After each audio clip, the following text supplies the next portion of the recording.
Di jantung Jawa Tengah, berdiri kota Salatiga, yang dikenal sebagai kota toleransi, sebuah tempat di mana keindahan alam pegunungan berpadu dengan harmoni kehidupan antar umat beragama. Di atas lahan seluas hampir 55 km persegi, Salatiga telah lama menjadi rumah bagi berbagai komunitas kepercayaan, seperti Hindu, Buddha, Islam, Kristen, dan Katolik, yang hidup berdampingan dalam damai. Kota ini bukan hanya menyimpan sejarah, tetapi juga menghadirkan wajah kerukunan dalam kehidupan sehari-hari warganya.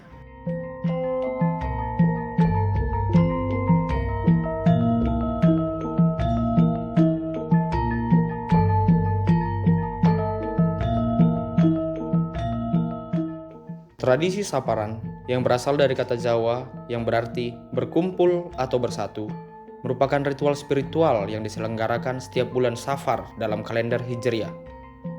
Dalam kepercayaan masyarakat Jawa, bulan ini dianggap penuh musibah, sehingga Saparan menjadi sarana permohonan perlindungan kepada Tuhan, sekaligus ungkapan syukur atas berkat-Nya. Tradisi ini berakar sejak masa penyebaran Islam di Jawa, ketika para wali dan ulama mengislamisasi budaya lokal tanpa menghapus kearifan yang telah ada. Di Kelurahan Warak, Saparan menjadi simbol toleransi dan kebersamaan lintas agama, suku, dan golongan. Seluruh warga, tanpa memandang latar belakang, terlibat dalam berbagai kegiatan seperti menyiapkan sesaji, membersihkan makam leluhur, dan mengikuti doa bersama. Dengan semangat gotong royong, Saparan tidak hanya melestarikan warisan budaya, tetapi juga menjadi cermin nyata semangat Bhinneka Tunggal Ika, bahwa keberagaman adalah kekuatan yang mempersatukan dan nilai-nilai seperti toleransi serta saling menghormati dapat diwariskan lintas generasi untuk menciptakan masyarakat yang harmonis dan damai. Halo, di sini kami dari kelompok 3 kelas Geologi Agama ingin melakukan wawancara tentang makna tradisi Saparan dalam merajut kerukunan antar umat beragama di Warak Salatiga. Untuk selanjutnya kami akan menyampaikan kepada teman-teman yang akan bertanya kepada Mas Alvin. Oke, baik Mas Alvin, terima kasih atas waktunya. Di sini kami ada beberapa pertanyaan mengenai tradisi Saparan itu sendiri.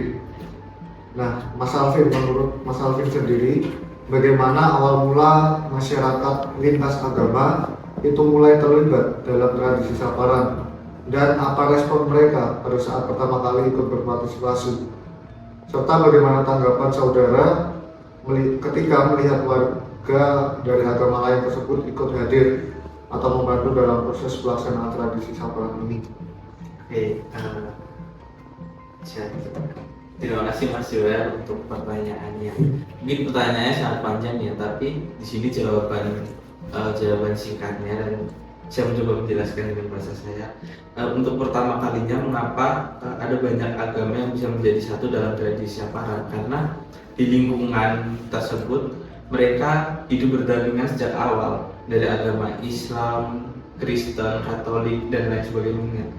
Hindu, Buddha juga ada, tetapi yang ditekankan di dalam tradisi Saparan adalah ini nilai budaya yang harus dijaga, yang harus dijalankan secara turun-temurun.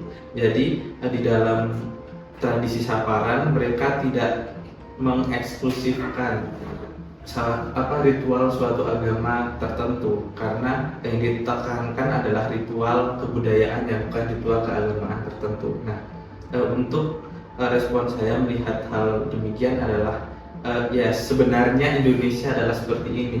Toleransi yang sebenarnya adalah ketika kita melihat semua agama hidup secara berdampingan dan juga memiliki tujuan yang sama untuk melestarikan suatu budaya. Mungkin itu dari saya. Oke, baik. Terima kasih Mas Alvin. Pertanyaan ketiga, dalam tradisi Saparan bagaimana cara mengatasi tantangan yang dihadapi dalam menjaga tradisi ini sebagai ruang harmoni keberagaman di era modern sehingga tercipta sebuah kerukunan? Tentu saja ketika kita melihat realitas sosial yang begitu plural, sedikit sulit untuk menyamakan persepsi, menyamakan pandangan mengenai kesabaran ini, karena ada beberapa tokoh-tokoh tertentu yang mereka ingin menonjolkan ritual keagamaannya. Nah, tetapi balik lagi ke jawaban awal, kalau di dalam tradisi Saparan ini mereka harus menurunkan ego mereka untuk menonjolkan suatu keagamaan tertentu, karena yang harus ditekankan di dalam budaya ini adalah nilai-nilai inklusivitas. Mereka semua harus terbuka menerima budaya yang sudah lama dijaga dan juga diwariskan oleh para leluhur mereka. Nah, untuk bagaimana kita menjaga ruang harmoni keberagamaan di era digital, di era modern, mohon maaf.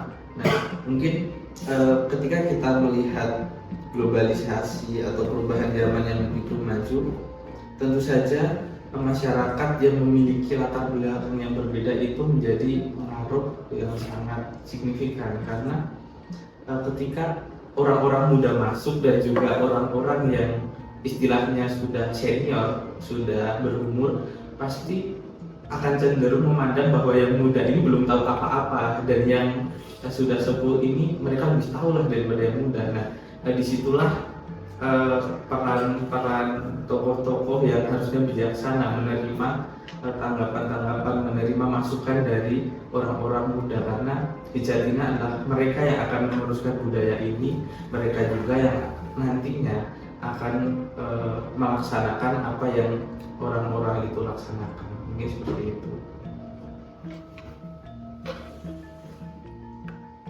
Oke, terima kasih Mas Alvin untuk waktunya, sudah meluangkan waktu bagi kami dan kami bisa wawancara, dan terima kasih. Mungkin makasih banyak Mas.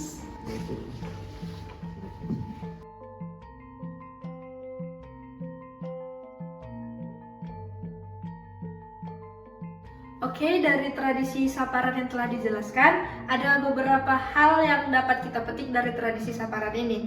Menurut saya, tradisi Saparan ini bukanlah pesta tahunan biasa, sebab dalam tradisi Saparan ini menunjukkan cerminan bagaimana kebudayaan, spiritualitas, dan kebersamaan terjadi dalam tradisi ini. Setiap bagian dalam tradisi ini juga memiliki makna yang begitu besar, di mana kita diingatkan akan warisan budaya yang sangat kaya dan pentingnya rasa syukur. Saparan juga memperkuat kebersamaan antar warga dan juga antar agama, sehingga tradisi berharga ini harus terus kita jaga dan juga kita lestarikan. Tradisi Saparan di Warak menunjukkan bahwa kerukunan antar umat beragama lahir dari kebersamaan. Dalam Saparan, semua warga berkumpul tanpa memandang agama atau latar belakang. Mereka berdoa bersama, mereka bekerja sama, dan mereka melakukan kehidupan dalam semangat yang sama.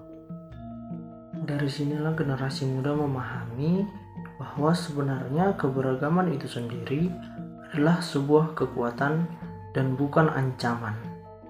Nilai-nilai toleransi dan gotong royong terus diwariskan dalam tradisi ini.